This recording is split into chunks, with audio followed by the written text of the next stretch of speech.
జీవితాన్ని త్యాగం చేసి ఎటువంటి కూడా హక్కులు కల్పించవచ్చు. మనిషిని మంచిగా గుర్తించి కులరహిత మతరహిత భారత సమాజాన్ని ఏర్పాటు చేయడం కోసం ఆయన చేసిన త్యాగాలు చెప్పుకుంటే ఒక రోజు కాదు కదా, ఎన్నో రోజులు పడతా ఉంటాయి.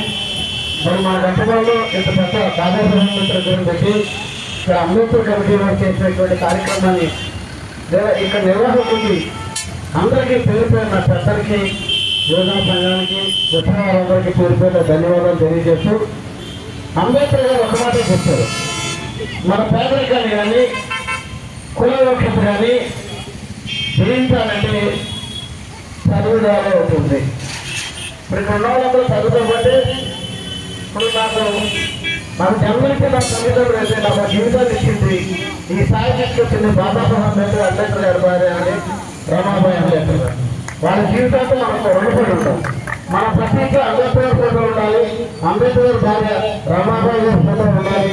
కారణం ఏంటి, ఈరోజు మనం పుట్టిన కాలం నుండి చనిపోయే వరకు పొద్దున్న లేచినది సాయంత్రం వరకు మనం హాయిగా చదువుతున్నామంటే అంబేద్కర్ గారి పుణ్యమే. ఆయన చేసే